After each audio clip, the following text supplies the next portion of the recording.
हम ना कोई ऐसी चर्चा सुने, ना कोई ऐसी चर्चा करें, ना ऐसे स्थान में जाएं, ना ऐसी पुस्तक पढ़े, ना ऐसा दृश्य देखे, ना ऐसा चित्र देखे, ना ऐसी वस्तु खाए, ना ऐसी कोई सूंघने की वस्तु ले जिससे हमारे अंदर प्रमाद स्थिति आ जाए और इंद्रियां विषयों की तरफ प्रबल हो जाएं। ये सब दुस्संग माना जाएगा। याद रखना चाहिए, अच्छे और बुरे भावों की उत्पत्ति, ये 10 बातें प्रधान होती हैं। आपके अंदर अच्छे भाव आ रहे या बुरे भाव आ रहे तो उनमें ये 10 बातें प्रधान हैं। पहला, स्थान। आप कहां बैठे हैं, कहां रह रहे हैं, किस जगह खड़े हैं, आपको स्थान देख करके ही बर्ताव में उतरना है। जैसे मदिरालय है, आप वहां खड़े होंगे तो तमोगुण अपने आप बढ़ने लगेगा, आसुरी प्रवृत्ति बढ़ने लगेगी। ऐसे ऐसे जिस स्थान पर खड़े होने से, देखने से, बात करने से हमारी वृत्ति बिगड़ रही, उस स्थान का तत्काल त्याग कर देना चाहिए, वहां से हट जाना चाहिए। पहला है स्थान। जैसे सत्संग, यमुना जी का एकांतिक पावन तट, किसी लता के नीचे, किसी संत भगवान के सानिध्य में, अब हमारा ये स्थान भजन वृत्ति बढ़ाएगा। उस व्यक्ति का घर जिसके पास जाने से वासनाएं बढ़ रही, उस स्थान में जहां दृश्य देखने से हमारे अंदर गंदी बातें आ रही, पहला है स्थान। दूसरा है अन्न। बहुत बड़ा प्रभाव अन्न का होता है। अगर अधर्म के द्वारा कमाया हुआ अन्न है तो बुद्धि अधर्म में ही लगेगी। यदि भोजन पकाते समय, रसोई रांधते समय आप विकारात्मक चिंतन कर रहे हैं तो कोई भी प्रसाद पाए उसके अंदर विकार जागृत हो जाएगा। अन्न का बहुत बड़ा प्रभाव पड़ता है। एक बार पूज्य पाद उड़िया बाबा जी महाराज अपने परिकर के साथ भ्रमण में थे तो किसी बड़े धनी मानी ने निमंत्रण दिया, महाराज आज यहीं रुको। तो बाबा ने कहा हम लोग गांव के अंदर नहीं रुकते, तो बाहर कोई वृक्षों का समुदाय, जंगल जैसा, तो उसमें वहां रुके, पर भोजन उनकी तरफ से, भोजन सबने पाया। जब सुबह हुआ तो महात्मा जन, साधक जन एक दूसरे की तरफ देखे और बोले आज तो हमको बड़ा दोष हुआ, गंदा स्वप्न आया और हमारा संयम बिगड़ गया। बोले ये तो हमको भी हुआ, जितने थे सबको हुआ। उड़िया बाबा के समीप गए, बाबा ने कहा अच्छा ऐसा हुआ, ये तो अन्न दोष है, बुलाओ सन्न पवाने वाले को, फिर चलेंगे। बुलाया और बाबा ने कहा बिल्कुल सत्य बोलना, नहीं तो आप जानते हो इतने महात्माओं के संयम को आपने भ्रष्ट कर दिया, सत्य बोलना क्या बात थी। उनका महाराज संतान नहीं हो रही थी, सुना था आप बहुत सिद्ध महापुरुष हैं तो आपके परिकर को इसीलिए पवाया, अंदर काम भाव था कि हमारे कामना थी कि संतान उत्पन्न हो, वैसे चिंतन करते हुए बनाया ऐसे। बोले सबका संयम नष्ट कर दिया, होश में, नरक जाने वाली बात मत सोचो। अरे संतों को पवाओ जैसे अपने पुत्र को पवाते हैं, ऐसी भावना करनी चाहिए। आज हो भाग्य तो परिणाम खुद मंगल में निकलेगा। काम भाव से युक्त होकर क्यों बनाया, सब संतों के अंदर विकार पैदा कर दिया। अन्न का प्रभाव पड़ता है, हम जैसा अन्न पाते हैं वैसा। कई बार सुनाया है, सिद्ध महापुरुष पूज्य प्रातः स्मरण श्री बलराम दास जी महाराज झाड़ू मंडल के, यमुना के पावन तट पर ही है, रास मंडल के पास ही, वो अपने एक लता के नीचे बैठे हुए भगवत चिंतन कर रहे थे। अचानक यमुना जिस नजदीक है तो कोई माई स्नान किए हुए निकली तो नेत्रों ने देखा और विकार उत्पन्न हो गया। वयोवृद्ध सिद्ध महापुरुष, उन्होंने कहा आप तो इस शरीर को नष्ट कर दूंगा। शिष्यों ने कहा महाराज ऐसा क्यों? बोले किसी माता के शरीर को देखकर हमारे अंदर विकार क्यों आ गया? ऐसा नहीं, आज तक कभी नहीं हुआ, ऐसा क्यों हुआ? उनका महाराज आपस में सब शिष्यों ने कि कुछ ना कुछ तो खान पान में गड़बड़ी हो गई तभी ऐसा हुआ। बाबा आज परिक्रमा करते हैं वृंदावन की, बाद में आप जो आदेश करेंगे जैसा करेंगे, पहले परिक्रमा। वृंदावन की परिक्रमा का बहुत बड़ा प्रभाव, जब कभी मन आपका ऐसा विक्षिप्त हो, परेशान हो, तत्काल परिक्रमा प्रारंभ कर देना, नाम जप करते हुए। आप देखना परिक्रमा पूरी होते होते शांति हो जाएगी। बाबा ने खूब नाम कीर्तन करते हुए शिष्यों के साथ परिक्रमा दी, मन का विकार शांत हो गया। उनका ऐसा कैसे हो सकता है कि हमारे अंदर विकार आ गया? ये बड़ी सूक्ष्मता का विषय है।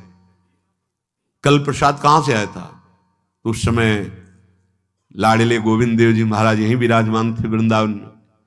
बोले तो ठाकुर गोविंद देव जी का प्रसाद आया था। लकुट उठाई, कहे वो तो भगवत स्वरूप तस्मित तज्जने भेदा भावात, भगवान और भगवान के ऐसे जनों में भेद नहीं होता, वो भगवत स्वरूप होते हैं। गए और कहा बताओ आपका प्रसाद न पावे तो अपराध लगे कि प्रसाद नहीं पाया, और प्रसाद पावे तो हमारे अंदर काम जागृत हो जाए, हम तो मरे ना दोनों तरफ से। तो ठाकुर जी बात कर रहे थे, दूसरों को नहीं सुनाई दे रहा था। कह रहे थे कि देखो नाराज मत हो, कलकत्ता की वैश्या थी, उसने भोग लगाया, अब उसने भोग लगाया तो हमने चख पाया, तो आपको प्रसाद का किनका लेना चाहिए? किसने कहा था कि पूरा प्रसाद पाइए? जरा किनका ले लेते हो, मधुकरी पाते। हाँ ये बात आपकी मान, तो हमारा तो पूरा विश्व है, कोई भी भोग लगाएगा हम तो पाएंगे, और हमारे प्रसाद की निष्ठा आप सबके हृदय में, तो किनका लीजिए, पूरा मत पाइए। सोचिए, भगवद अर्पित प्रसाद और वृत्ति, भगवान ने आदेश किया किनका पाओ, माधुकरी मांग के खाओ। यहां वर्णन कर रहे, यदि हम अन्न थोड़ा भी हमारे अंदर दूषित चला गया, तो जब कभी ऐसी विकार की भावना हो, आपके अंदर विकार बन रहा है, तो खोजिए। आपने कोई दृश्य देखा है, आपने किसी से बात की है, आपने कोई ऐसा संकल्प बनाया, नहीं तो फिर भोजन दोष आ गया, अब आज उपवास कर दो। जब तक वो वृत्ति न नष्ट हो तब तक कुछ मत पाना, जल से काम चलाना, तो एक दिन एक पहर अपने आप शांत हो जाएगा। अगर बहुत विकलता हो रही तो नाम कीर्तन शुरू कर दो, भोजन मत पाना, नाम कीर्तन शुरू, बिल्कुल शांति मिल जाएगी, बिल्कुल। और ये तो उदाहरण महापुरुष इसलिए देते कि हम सावधान रहें। हमारे अच्छे भाव या बुरे भाव में ये 10 बातें बहुत प्रभाव डालती हैं। पहला स्थान, दूसरा अन्न, और तीसरा जल। पानी भी बहुत संभाल के नहीं, आजकल तो देखो प्रायः ऐसे दांत से प्लास्टिक नोचेंगे, ऐसे पानी पिएंगे, कब भरी गई, कहां भरी गई, कैसा पानी, बड़ा देखो कैसा हमारे भजन साधन के लिए विक्षेप पैदा होता चला जा रहा है। पहले सुंदर सरोवरों का जल, मतलब 15 वर्ष तो गंगा जल ही केवल पिया है, जो आकाशवृत्ति से मिला नहीं, गंगा जल ही पिया है। कुआं का जल, फिर आया हैंडपैप का जल, अपवित्र होने लगा। हैंडपैप में जो वाशर, अगर वो कहीं चमड़े का पड़ा हुआ है तो अपवित्र जल हो गया। अब हैंडपैप का भी अंतर ध्यान स्वरूप हो गया, अब तो नहीं दिखाई देता। अब रह गया है मोटर से निकले और फिल्टर में जाए, वो मशीन जो फिल्टर करती पानी को, आरओ, उससे। अब वो जिनके पास है तो है, नहीं तो परिक्रमा लगाया हो, आपको पानी पीने को नहीं मिलेगा। देखो कैसा समय आ गया। भोजन, पहले कोई दगाबाजी भोजन में तो नहीं करता था। गांव में जब जिसके यहां दूध बेचा जाता था ना, उसको बहुत लघु दृष्टि से देखा है, गाय माए एक बराबर होती है, ये दूध बेचता है। 10-5 किलो मठा तो आप ऐसे मांग के ले सकते थे, अगर अड़ोस पड़ोस में वो मठा मिल जाएगा। जब कोई उत्सव होता, फ्री दूध 100, 200, 500 किलो पूरे गांव के सब दे देते, कोई ऐसे बेचता था। अब दूध नहीं, जब बूढ़े लोग बैठते थे कहते थे पानी बिकेगा आगे चल के। आज पानी बिक रहा है, नहीं बिक रहा, पानी बिक रहा है। हमें लगता है सबको ही पैसे से ही पानी है, वो बोतलें नीली नीली नहीं, इतनी बड़ी बड़ी बिकती, उन्हीं से पानी पिया जा रहा है। आगे और समय जल का प्रभाव पड़ता है। जैसे हम गंगा जल पीते थे, सही कहते हैं, कई दिन जब भोजन नहीं मिलता तो पूरी पौष्टिकता गंगा जल से मिलती थी। गंगा माता के जल से ऐसा लगता था मानो हम परम पावन अमृत पान कर रहे हैं, सारी पौष्टिकता मिलती थी। कुएं का जल अपने आप में पौष्टिकता से युक्त होता, जो हमें चाहिए। आज देखो जल की समस्या हो गई। पवित्र जल पीने के लिए हम तरस रहे हैं। कहाँ है जल और कैसे मिलेगा जल? या तो आप पैसे वाले हो तो आप खरीद करके पीजिए, नहीं तो अब वो जल नहीं रह गया कि कुएं से निकाला पी लिया या सरोवर से पी लिया। या कैसा दुर्भाग्य है। जल का बहुत बड़ा योग है साधना में। जैसे स्थान का तो परम पावन वृंदावन धाम, अन्न का तो अब हम भगवत प्रसाद पाते हैं, तो जल का बहुत बड़ा योग है। आज दूषित होता चला जा रहा है क्योंकि अब हाथ की बात नहीं रह गई है कि आप सुंदर कुआं से जल लें या सरोवर से जल लें या आप नदी से जल लें। हाँ, स्वामी जी के लिए लिखा हुआ है कि रोज यमुना स्नान और रोज यमुना जल ही पान। हमारे वृंदावन के समस्त भगवत स्वरूपों का स्नान यमुना जल से ही होता था, हो रहा है और होता ही रहेगा।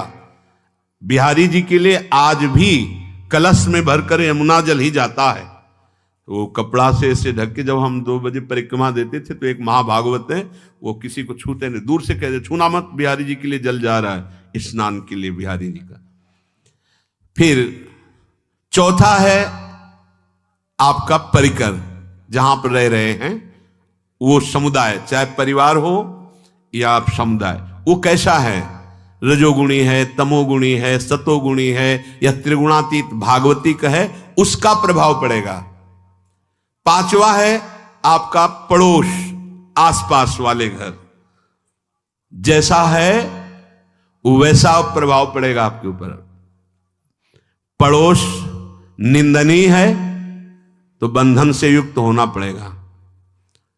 लंका के पड़ोस में रहने के कारण अगाध महिमा वाले समुद्र को बांध दिया गया।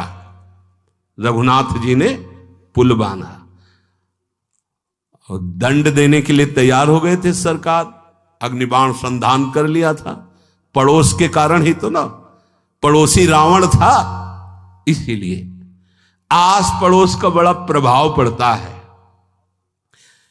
फिर अगला है दृश्य, इस पे बहुत सावधानी की जरूरत है। ये मोबाइल भगवान चल गए हैं, बहुत विस्तार से चल गए हैं। अब कोई छोटा मोबाइल रखना नहीं चाहता, सब वो स्क्रीन वाला रखना चाहते, टच मोबाइल। दृश्य से बचो, बच्चों, जवानों, बूढ़ों, सबकी वृत्ति जो माया आकर्षित करती, जो दृश्य हम देखने के लिए अंदर से उल्लसित है, वो मोबाइल में सब है, चाहे भागवतिक और चाहे सांसारिक। तो भाई देख लो, गुण दोष में संसार है। अगर आप दोष ग्रहण करना चाहते तो दोष ले लो, गुण तो गुण।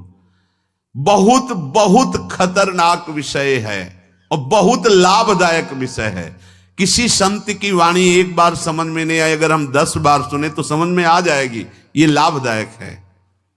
कभी कोई किसी से बात करनी, पहले जाए तो पोस्ट कार्ड चलते थे, एक कार्ड, वो 15 पैसे का इतना बड़ा वाला आता था, 25 पैसे का बंद वाला लिफाफे में आता था, नीले नीले कागज का 15 पैसे वाला कार्ड।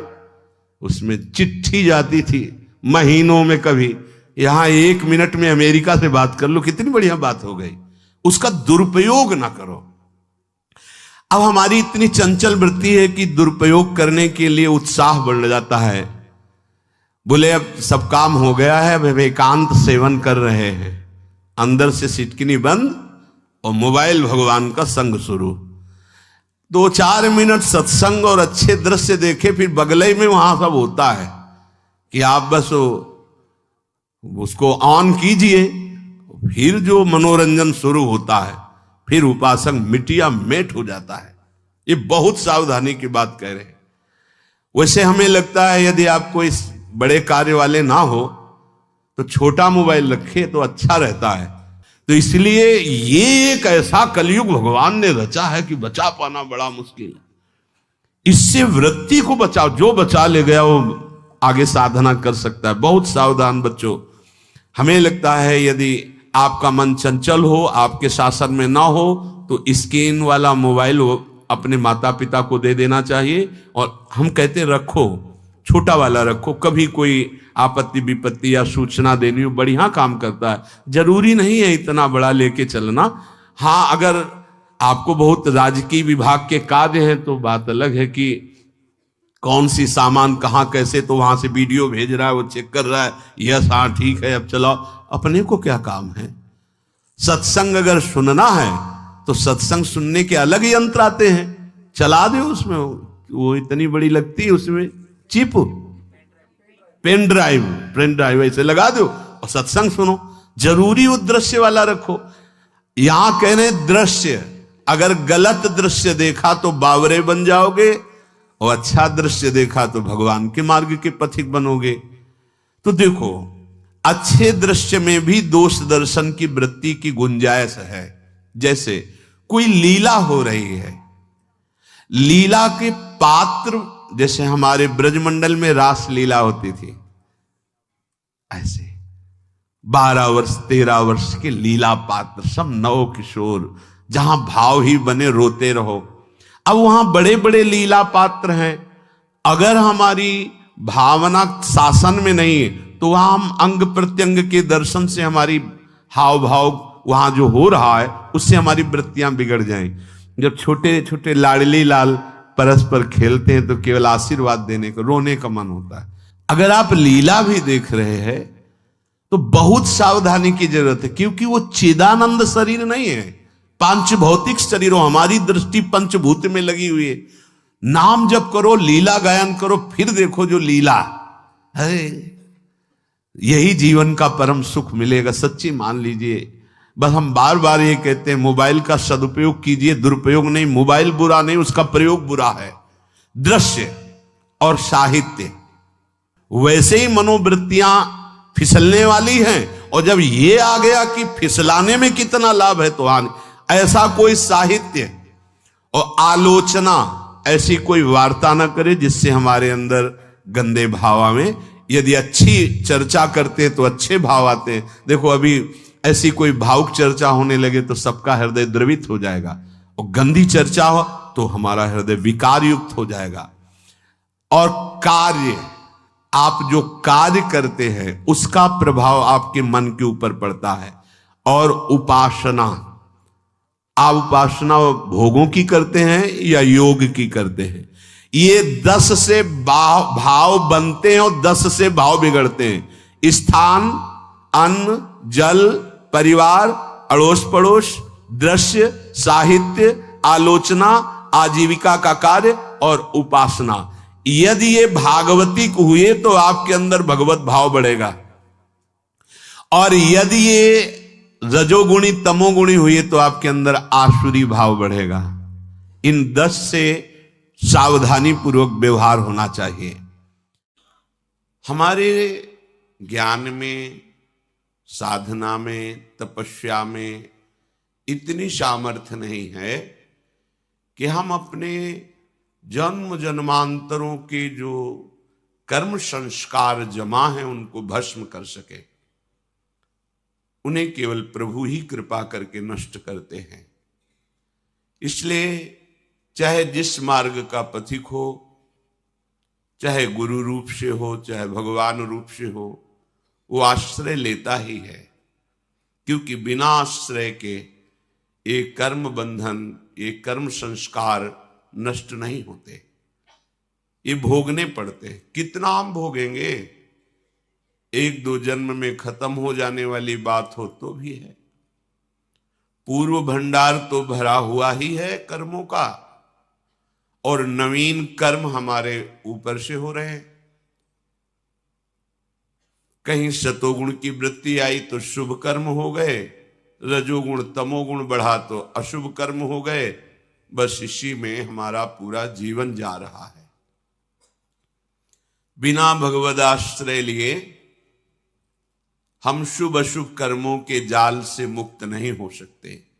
जैसे तूफान आ रहा हो तो बहुत बड़े गिरी का, पहाड़ का आश्रय ले लो तो बच जाओगे। ऐसे ही माया की त्रिगुणात्मिका, जो शतुगुण रजोगुण तमोगुण जनित अविद्या की वायु है, इस सब को बहा करके प्रपंच में नाना प्रकार के क्लेश, दुख, अशांति, शोक प्रदान करती है। अगर कोई बच पाया तो भगवान विश्वेश्वर के चरणारविंद रूपी पहाड़ का आश्रय लेकर मामेव ये प्रपद्यन्ते, केवल मामेव ये प्रपद्यन्ते, माया के तूफान की ताकत नहीं कि भगवान के चरण आश्रित को उड़ा सके, भ्रष्ट कर सके, नष्ट कर सके। नामे भक्ता प्रणश्यति।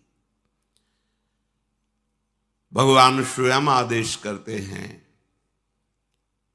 कोई ज्ञान योग के द्वारा भेद भक्ति से मुझे प्राप्त करता है, कोई कर्मयोग के द्वारा मेरा विराट रूप अनुभव करके कि सब भगवान का स्वरूप है, तत्सुख सेवा भावना से चराचर जगत की सेवा करके मेरे को ही प्राप्त होता है। कोई अष्टांग योग के द्वारा चित्त वृत्ति का निरोध करके परमात्माकार वृत्ति के द्वारा समाधि भाव से मेरा ही साक्षात्कार करते हैं। पर भगवान को अधीन करने की एकमात्र वृत्ति है, अनन्यश्चिन्तयन्तो माम ये जनाः पर्युपासते तेषाम नित्याभियुक्तानाम योगक्षेमं वहाम्यहम्। श्री भगवान कहते हैं, अनन्यास, जो अन्य आश्रयों का त्याग करके केवल मेरा ही चिंतन करते हैं, ठीक प्रकार से मेरी उपासना करते हैं भली भांति से, अर्थात सांगोपांग, तो उनके योग क्षेम का वहन मैं करता हूं। वो निश्चिंत निर्भय निशोक होकर निरंतर मेरे भजन में लगे रहते हैं। ये जो प्रोत्साहन के लिए कहा जाता है कि 24 घंटे में आप कुछ समय निकालकर भजन कीजिए, ये प्रारंभिक बात है। प्रारंभ में मन भजन में महत्व बुद्धि नहीं रखता, रुचि नहीं है, प्रियता नहीं है, तो ना से ये तो सही है कि आप थोड़ा ही भजन प्रारंभ करें, निश्चित आपको सुख मिलेगा, दुख का नाश होगा, अर्थात पाप नष्ट होगा तो दुख का नाश होगा। पर ये बात वंदनीय या प्रशंसनीय नहीं है, क्योंकि श्री भगवान का आदेश है, मेरा निरंतर चिंतन करो। महापुरुषों ने कहा है कि निरंतर चिंतन उसी का होता है जो सबसे प्यारा होता है। वैसे सबको अगर विवेक मिल जाए और ध्यान से देखे तो सबसे जो प्यारा है वो केवल प्रभु ही है। जिस व्यक्ति से प्रभु अंतर ध्यान हो जाते हैं, वो चाहे जितना प्यारा संबंधी हो, फिर हम उससे प्यार नहीं करते, उसको नष्ट कर देते हैं, आग में जला के, धरती में समाधि दे करके, या जल प्रवाह करके, आदि आदि। अर्थात हमारा सबसे प्यारा जो प्रभु ही है, इकलौता बेटा है, वही पूरे संपत्ति का अधिकारी हो, पधार गया, अब रख लो, नहीं रख पाओगे। तुमने बेटा तो पांच भौतिक शरीर को माना था, जो अंदर था उसे तुम्हें परिचय ही नहीं है। जब परिचय नहीं तो संबंध कैसा? लेकिन वो कहते नहीं, वो जो था वो तो चला गया, अब ये तो माटी है, शव है, अब तो ये शरीर है। तो तुम प्यार किससे कर रहे थे? शरीर से नहीं कर रहे थे क्या? अब प्रश्न खड़ा हो गया। वो अनजाने में भी शरीर से प्यार नहीं कर रहा था, जो प्रभु है उन्हीं से प्यार कर रहा था। पर ये सत्संग के द्वारा जब अज्ञान का नाश हो जाता है, तो प्रभु में महत्व बुद्धि करके जब हम देखते, तब हमारे अंदर निरंतर भजन की वृत्ति आती है। अभी वस्तु में, व्यक्ति में, पदार्थ में, अनुकूलता प्रतिकूलता में इतना मन महत्व कर लिया है कि हमारा भजन छूट जाता है। भजन छूटने का कारण प्रभु से बढ़कर कुछ मान लिया है, इसलिए भजन छूटता है।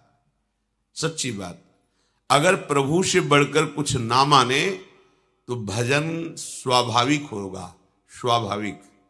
क्योंकि जिससे प्यार होता है जो सबसे प्यारा होता है वो भुलाया ही नहीं जा सकता। वो